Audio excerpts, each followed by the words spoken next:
ఆంధ్ర తెలంగాణ అన్నదమ్ములు విడిపోయినాం. కుటుంబంలో కూడా సొంత అన్నదమ్ములు కూడా విడిపోతాం. సొంత అన్నదమ్ములమే మనం. టీఆర్ఎస్ ఒక సెంటిమెంట్తో ఆంధ్ర వాళ్ళు ఏదో దోచుకుంటున్నారని మాట్లాడితే ప్రజలు లెసన్ టీచ్ చేశారు, వాస్తవం కాదని.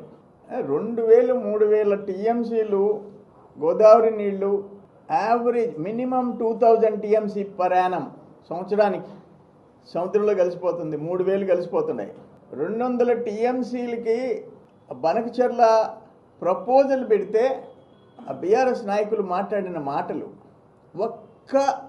ఒక్క బొట్టు హరీష్ రావు గారు మాట్లాడింది ఆంధ్ర వాళ్ళు కన్నా వాడుకుంటే సహించేది లేదు అంటే, పాకిస్తాన్ వాళ్ళు కూడా ఆ నీళ్లు తాగి బతకాలనుకుంటామే కానీ మనకు వ్యతిరేకమైన దేశం అని పాకిస్తాన్ వాళ్ళు తాగేదానికి నీళ్ళు లేక చావాలని కోరుకోం.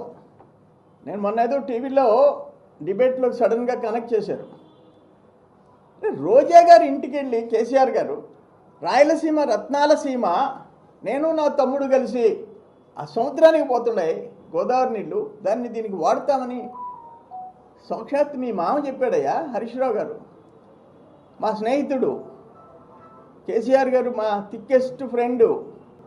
నేను బొజ్జల ఆయన ఒకేసారి మంత్రులమే, ఒకే మంచం ఒకే కంచం. ఆయన రోజా గారి ఇంటికి వచ్చి ఆ మాట చెప్పి నువ్వేమో ఆడ ఒక్క పొట్టు అని ఆడ వరదల్లో మేము సస్తుంటే అప్పుడు చెప్పాను నేను. ఆ వరదలు వచ్చినప్పుడు మొన్న లాస్ట్ ఇయర్ గోదావరికి, అయ్యా బీఆర్ఎస్ వాళ్ళు బిందులన్నా అడ్డం పెట్టండి, కాంగ్రెస్ వాళ్ళు చెంబులన్నా అడ్డం పెట్టండి అని చెప్పా. సముద్రానికి పోతే సంతోషం. ఇప్పుడు నేను రేవంత్ రెడ్డికి కూడా సోదరుడు ఆయన ముఖ్యమంత్రి అయినాడు, సంతోషం. ఆడ బీఆర్ఎస్ ముఖ్యమంత్రి అయినా కాంగ్రెస్ ముఖ్యమంత్రి అయినా తెలుగుదేశం బ్లడ్డే. వాళ్ళంతా మా ముఖ్యమంత్రులు మా పార్టీలోంచి పోయిన వాళ్ళే, కాదంటాం లే, మంచిది. అయ్యా ఆ బీఆర్ఎస్ నాయకుల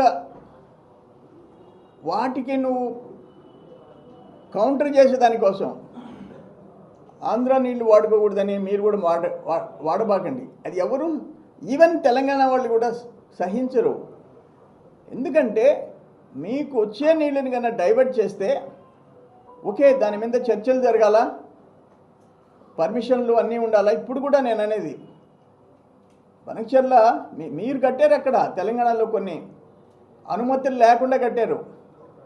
ఇక్కడ మేము అనుమతి తీసుకుంటాం, బట్ 2000 3000 టీఎంసీలు పోయేది 200 టీఎంసీ 100 టీఎంసీలో సంవత్సరానికి వాడుకుంటే ఎవరికి నష్టం అంట. దేశంలో మన అందరం ఇండియన్స్, భారతీయులమి, అందరం తెలుగోళ్ళమి. ఒకరి మీద ఒకరు ద్వేషం చూపించే మాటలు మాట్లాడకూడదు. నిన్న ఇరిగేషన్ మినిస్టర్ గారు కూడా మాట్లాడిన దాంట్లో ఆంధ్రాకి వాడేదానికి లేదు అని మాట్లాడబాకండి. మీరు ఇద్దరు ముఖ్యమంత్రులు, ఇద్దరు ఇరిగేషన్ మంత్రులు ఢిల్లీలో కూర్చోండి, హైదరాబాద్లో కూర్చోండి, అమరావతిలో కూర్చోండి. వృధాగా పోయే నీటిని 2 రాష్ట్రాలు ఏ విధంగా ఉపయోగించాలో చూడండి. ముందు అసలు కర్ణాటక ఆల్మట్టి ఎత్తు పెంచేస్తున్నారు, దాని సంగతి చూడండి. కర్ణాటక ఆల్మట్టి ఎత్తి పెంచేస్తే 2 రాష్ట్రాలు దెబ్బతింటాం. ఇద్దరు కలిసి దాని మీద పోరాడండి. నేను ఎప్పుడో చెప్పాను, నేను ఆ రోజే చెప్పా ఆల్మట్టి పెంచేటప్పుడు, అప్పుడు కూడా నేను స్టేట్మెంట్ ఇచ్చా. ముందు దాని సంగతి చూడండి. కర్ణాటక వాళ్ళు మనకేదో శత్రువులని కాదు. ఇప్పుడు మీరు వాడుకుంటున్నారు, దాన్ని మళ్ళీ పెంచేసేసి అసలు కిందకే 2 రాష్ట్రాలకి రానికుండా మీరు నీళ్లు చేస్తే ఎట్లా?